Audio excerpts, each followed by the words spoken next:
So we're starting this deep dive on a moment that, for the world, closes a chapter on a true cultural force.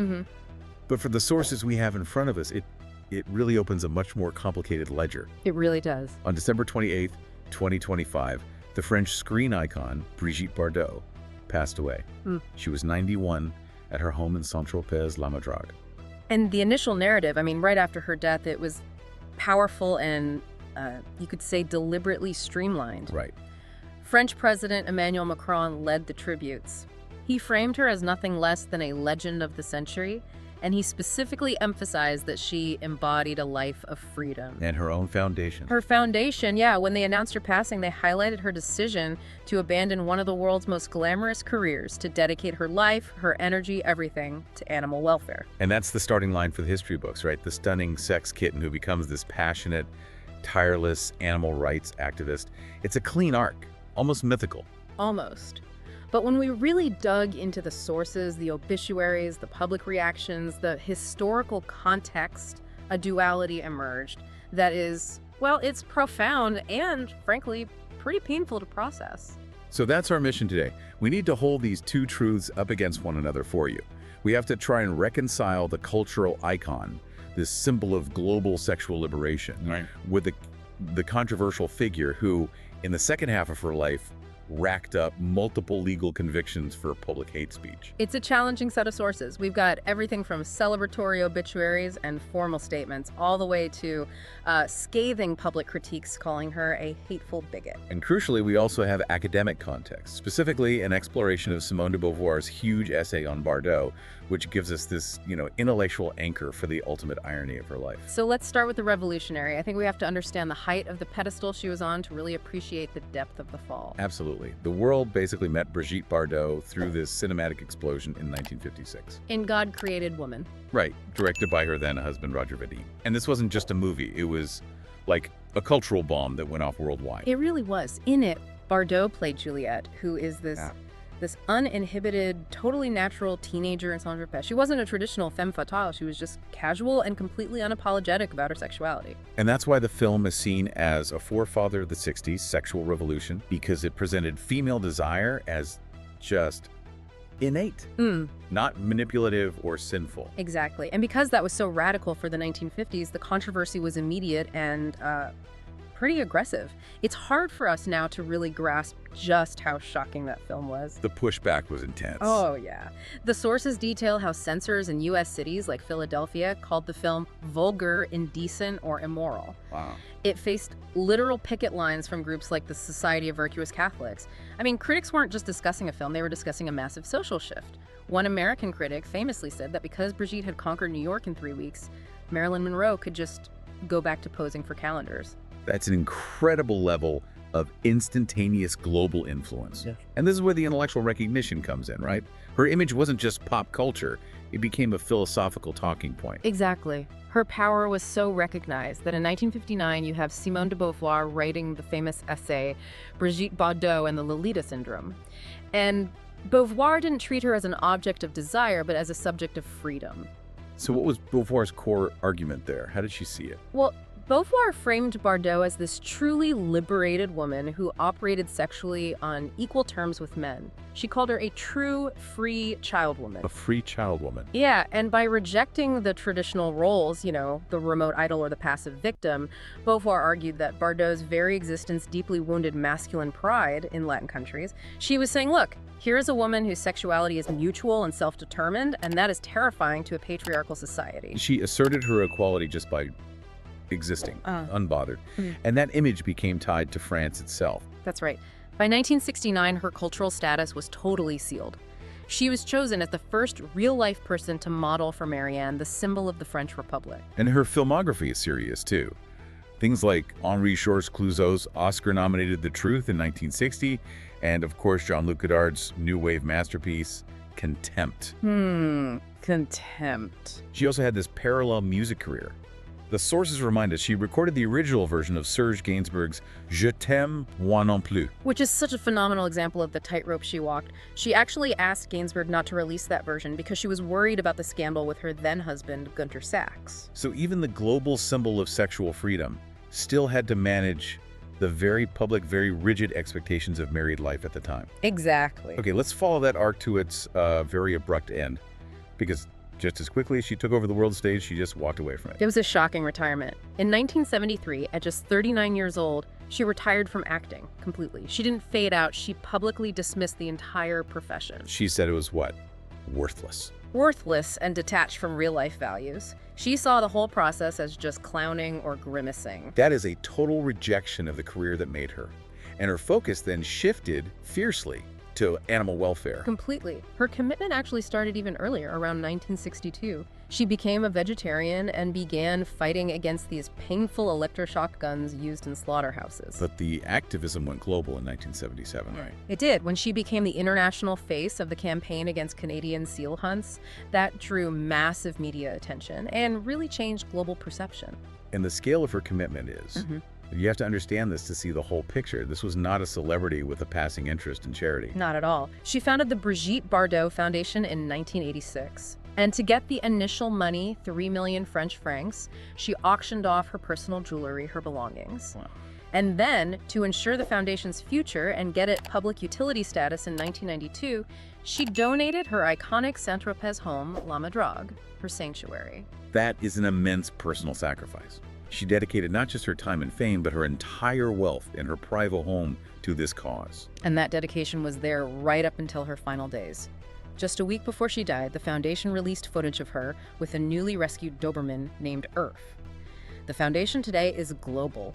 It runs anti-cruelty campaigns like MEC's External Sign of Cruelty Against Fur, and it has sanctuaries for elephants, koalas, bears. So on one side of the ledger, we have this revolutionary icon and this fiercely dedicated animal defender, someone who leveraged her fame to save countless non-human lives.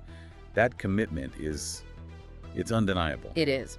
But her fierce dedication to animal life often failed to extend to human beings. And this is where the sources reveal the true, uncomfortable complication in her legacy. Okay, so let's turn to that darker ledger of her public life. The series of legal convictions that really defined her later decades. It's vital context. It's the profound challenge here. As of November 2021, Bardot had received 6 separate fines for racial abuse offenses. And she was convicted 4 separate times for inciting racial hatred. These were not minor offenses.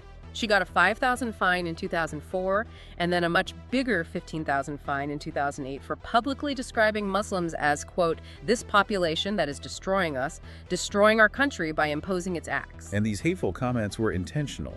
They were published. This wasn't a slip of the tongue. Correct. Her 2003 book, Un cri dans le silence, A Cry in the Silence, was basically a manifesto of prejudice.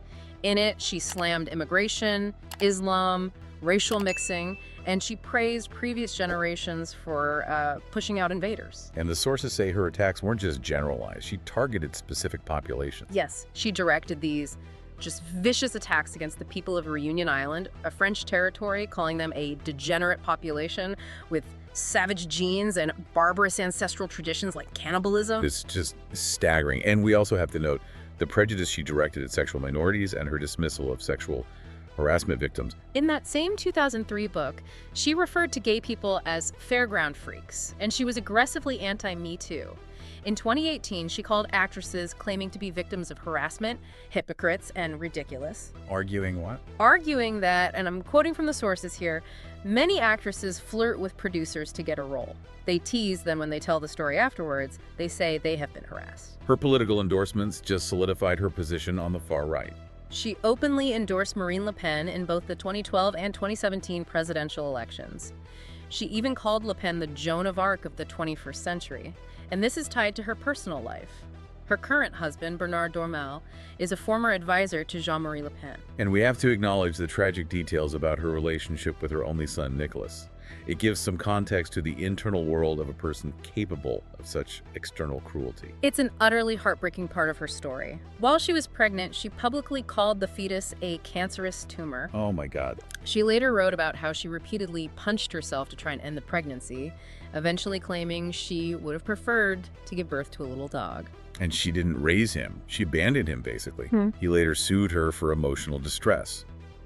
It is so difficult reading these sources to reconcile a public figure who fought so passionately for every animal with this level of personal parental cruelty. And that difficulty leads us right to the rationalizations often made for her behavior. We saw in the sources that the common excuse was just, oh, she was part of the older generation. But that excuse it collapses instantly.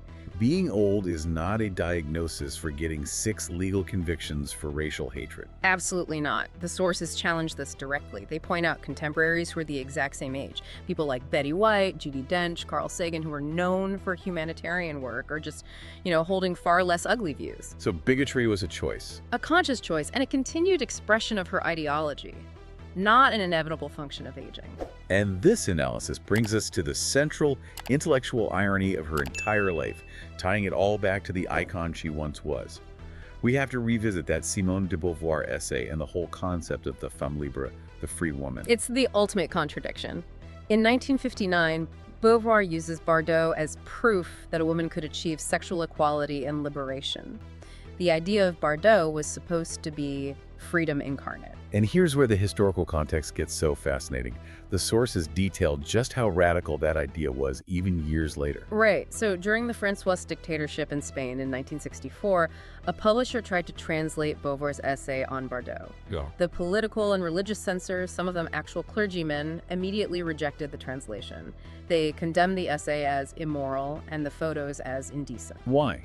Because it promoted sexual freedom for women. Precisely. The censors were explicit. They were afraid the essay would wound that all-important masculine pride. They called Beauvoir's text a bête noire, a black beast, something to be avoided, from which Spanish women needed to be protected.